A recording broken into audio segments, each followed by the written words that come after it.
Hola, bienvenidos. En esta ocasión quiero hablar de algo muy particular a lo que denominaré, porque es así como muchos lo nombran, pluralismo matemático. Antes de explicar en particular qué quiere decir esto de pluralismo matemático, me gustaría recordar a un filósofo que escribió una obra fundamental para muchos otros no es ni fundamental ni nada porque no la conocen. Me refiero a los ensayos materialistas, los ensayos materialistas del filósofo español Gustavo Bueno. Según lo que veo en la hoja legal de este libro, fue escrito, o al menos se editó, apareció este libro en la editorial Taurus en 1972. Por lo tanto, este año cumple 50 años de haber aparecido ante el público. ¿De qué trata este libro?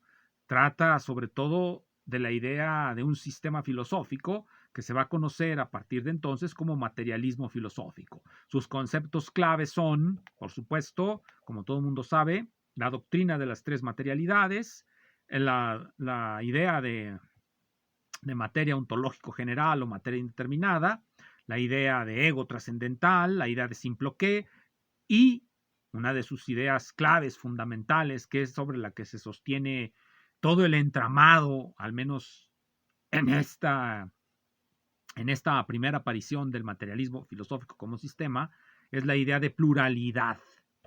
¿De qué nos habla Gustavo Bueno cuando nos habla de pluralidad? Cuando nos habla de pluralidad, nos habla de cosas como inconexión, como irreducibilidad, como separación, como la negación del monismo filosófico.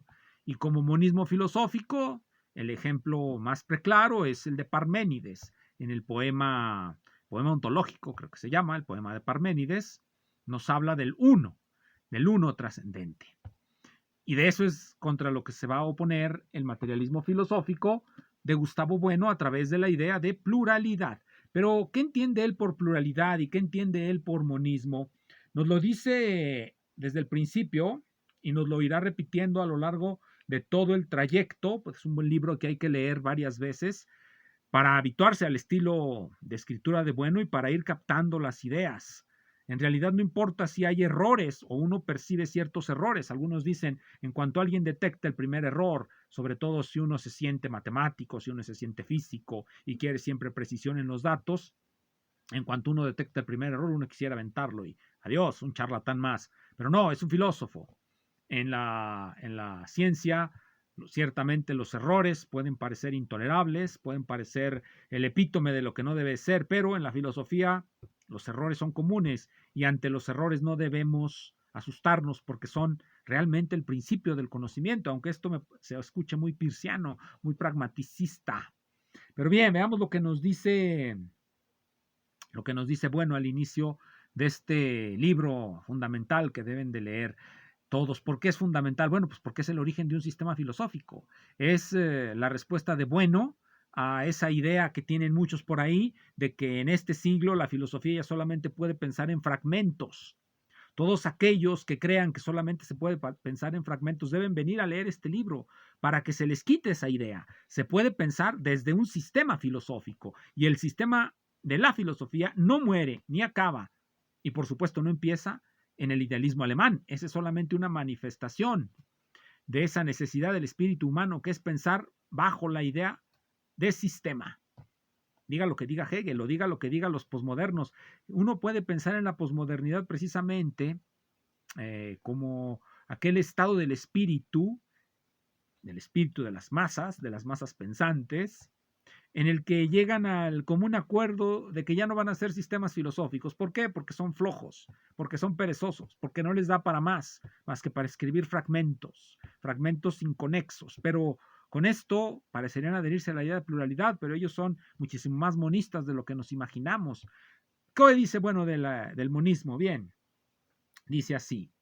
El materialismo filosófico lo entendemos aquí como el ejercicio mismo de la razón crítica filosófica, en tanto que al desarrollarse como ontología general y especial, y dirá bueno más adelante que este es su gran descubrimiento, una ontología general y especial, se mantiene en un curso ininterrumpido de pensamientos, que ni recaen en la metafísica, y aquí viene lo que él entiende por metafísica y que irá reiterando a lo largo de todo el ensayo, todos los 2 ensayos, que aquí hacemos equivalente prácticamente al monismo cósmico, a la tesis del desarrollo progresivo de la realidad con el hombre como su fruto último, ni tampoco en el nihilismo, cuyas formas más frecuentes identificamos hoy como indeterminismo, causalismo, creencia de que las supernovas proceden del no ser, concepción en suma de que la nada es el principio y fin de la realidad o del pensamiento. El materialismo filosófico se va a oponer a ambos puntos de vista. Se va a oponer a la metafísica, entendida como monismo en todas sus manifestaciones. Podemos pensarlo no nada más como monismo cósmico, sino como monismo, el monismo de una sola lógica, el monismo de una sola matemática, el monismo, etcétera. Y la principal idea va a ser el pluralismo en el plano ontológico. ¿Qué quiere esto decir? Quiere esto decir que la realidad no está hecha de una única sustancia, de un único ser, de una única materia, sino que esa materia de la que está hecho el universo, de la que está hecho todo lo que es, se encuentra inconectada, es irreducible una parte de esa materia a otra, se conforma de diferentes materias que no son reducibles entre sí. Así, las materias ontológico especiales, las que Bueno denomina materias ontológico especiales, no van a ser reducibles las unas a las otras, y todos aquellos que pretendan reducirlas pues van a construir lo que Bueno denomina un formalismo ontológico, que no es otra cosa que reducir una de las materias ontológico especiales a otras, o bien la materia ontológico general a materias ontológico especiales, lo que es la tesis que él denomina mundanismo, y en la que cae, según sus discípulos, Mario Bunge. Los discípulos de Bueno, por supuesto, los de Mario Bunge dirán que la idea de materia ontológico general no tiene ni pies ni cabeza, porque, bueno, pues eso que se discuta allí. Bien, la idea que me interesa entonces resaltar es la idea de pluralismo, porque de lo que quiero hablar es de pluralismo matemático. Pero el pluralismo matemático no es necesariamente o no tiene nada que ver con el pluralismo ontológico. Podemos distinguir entonces dos tipos de pluralismo, y aquí voy a volver siempre sobre esa idea de pluralismo. El pluralismo es precisamente irreducibilidad, diferentes maneras de pensar, diferentes maneras de concebir en el plano de la nociología o epistemología, pensar de manera diferente, tener estilos diferentes de demostración, es cuando entramos ya en el pluralismo matemático. Y hay varios, y se pueden ver a lo largo de la historia. El pluralismo matemático es un producto de la historia, no es un resultado de la mente de alguien, sino que es el resultado del mismo andar del pensamiento matemático a lo largo de la historia. ¿Qué queremos decir con pluralismo matemático en este caso? Queremos decir diferentes formas de concebir lo que es la matemática y la actividad del matemático. Aquí lo fundamental es notar lo siguiente, y voy a delimitarme en el tiempo, porque pues, no tendría tiempo para hablar de toda la gran historia de las matemáticas desde quién sabe cuándo hasta el día presente. Iniciaré con el estilo de matemático de demostración inventado por Newton, que es completamente diferente al estilo matemático de demostración inventado por los griegos. Ustedes recordarán que la geometría griega es una geometría sintética. En esa geometría no hay conceptos locales, por utilizar esa terminología de las matemáticas, sino que todos son conceptos globales. Se construyen las figuras geométricas, y se razona sobre ellas. Prácticamente el método de razonamiento es el método lógico en el sentido aristotélico. Sin embargo, la matemática de Newton, la matemática que se inscribe ya dentro de la tradición de la geometría analítica, la asignación de números de cierto tipo de entidades matemáticas a los puntos espaciales para construir lo que se denomina una geometría analítica, es lo que va a generar un nuevo tipo de hacer matemáticas. Al asignar variables, estamos introduciendo lo que algunos historiadores de la matemática denominan pensamiento generalista. El pensamiento generalista se funda en la utilización del álgebra, de la generalidad del álgebra. Cuando nosotros utilizamos los números de manera particular en algún ejemplo, pues estamos en ese ejemplo particular. Cuando introducimos las variables del álgebra, estamos pensando en cualquier ejemplo, en general en cualquier ejemplo. Esa es la generalidad del álgebra. La generalidad del álgebra va a ser la base de los pensamientos de las matemáticas, del estilo de demostración en matemáticas de Euler, de Lagrange y de varios matemáticos del siglo XVIII. La consistencia de las matemáticas, si es que se la preguntaban, precisamente por las objeciones que surgían, digamos, de Berkeley contra el cálculo infinitesimal de Newton, las objeciones que se hacían en la construcción de la teoría de las derivadas, pues se trataban de resolver mediante álgebra. Ese es el intento que hizo Lagrange en su teoría de las funciones analíticas, tratar de resolver el problema de las contradicciones o inconsistencias al construir las derivadas mediante el uso de la generalidad del álgebra. Ese es un estilo de razonamiento matemático. A finales del siglo XIX se cambió esta tonalidad, este estilo de razonamiento, y aquí entramos ya en lo que se puede denominar la pluralidad. El nuevo estilo de razonamiento, el estilo de razonamiento de la teoría de conjuntos, que culmina en lo que hoy día se conoce como las matemáticas clásicas y que muchos identifican como la axiomática de conjuntos de Zermelo, Frankel, plus, más el axioma de elección, más cualquier otro independiente de estos, cualquier otra proposición independiente de estos o su negación. Esas serían las matemáticas clásicas, que no son las mismas que las matemáticas que plantea Lagrange, que plantea Euler y que se basan en lo que denominé hace un momento generalidad del álgebra. Estas matemáticas nuevas tienen su procedimiento de demostración basado, por supuesto, en la teoría de conjuntos. Como todos recordarán, y este es ya el origen del pluralismo matemático, surgen varias escuelas de demostración en matemáticas, el formalismo gilbertoniano, el constructivismo de Brouwer, el constructivismo de Wittgenstein, y por supuesto esto concluye con algo en este libro, La sintaxis lógica del lenguaje, de Rudolf Carnap. En este libro viene el primer manifiesto de la pluralidad en las matemáticas, no su defensa, apenas el manifiesto de la existencia de esa pluralidad de diferentes estilos de demostración en matemáticas. Nos lo dice, aquí lo voy a poner, viene es de lo primerito que viene, de hecho así se llama, es en la página 51, en la traducción de Amit Smithon, de OpenCurt, es la editorial, que es el parágrafo 17, titulado El principio de tolerancia en la sintaxis. 51, lo voy a leer, porque es el primer manifiesto, como ya dije, de lo que es la pluralidad en las matemáticas. Por pluralidad en matemáticas vamos a entender diferentes estilos de demostración. Habrá quien quiera demostrar sin apelar al principio del tercio excluso. Los constructivistas en el estilo de Hermann Weyl, por si se acuerdan de este señor. Hermann Weyl vivió 100 años. Él fundó una escuela matemática, de construcción de las matemáticas, aunque la mayoría de su obra se demuestra dentro de la tradición del tercio excluso. De todos modos, abogó por una matemática sin tercio excluso y es un constructivista matemático y un filósofo. Escribió aquel libro, La filosofía de las matemáticas y de la ciencia natural. Hermann Weyl, aquí se los pongo de nuevo la foto para que lo conozcan. Bien, vamos a ver lo que nos dice Carnap. Carnap, página 51.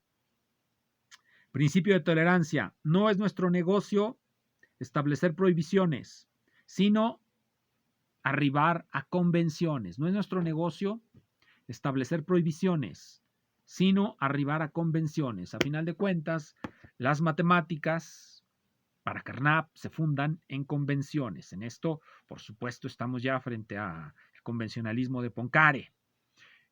Podemos demostrar como queramos, porque a final de cuentas las demostraciones son convenciones, y esto va a generar un montón de debate. No, es que si hay pluralidad de demostraciones, entonces nuestros teoremas no son absolutos. Los teoremas que en un cierto estilo de demostración son correctos, en otro necesitarán otra demostración o serán de plano falsos. Ese es el problema con el pluralismo matemático, uno de los principales problemas por el cual muchos preferirían que no hubiera pluralismo matemático, sino monismo matemático, un único estilo de demostración. Bien, voy a presentar algunos libros de filosofía de las matemáticas que no necesariamente tienen que ver con el problema del pluralismo matemático, pero sí con varios aspectos de la filosofía de las matemáticas. Este librito, muy útil, es una compilación, La filosofía de las matemáticas, de W.D. Hart. Contiene, bueno, algunos clásicos, como el clásico de Benacerraf, Matemática, Verdad Matemática, los dos dogmas del empirismo de Quine. Algunos creen que ese artículo, los dos dogmas del empirismo, no es una filosofía de las matemáticas, de hecho es una filosofía de las matemáticas, en donde nos dice aquel modelo en el que tenemos como una cubierta y dentro hay un núcleo.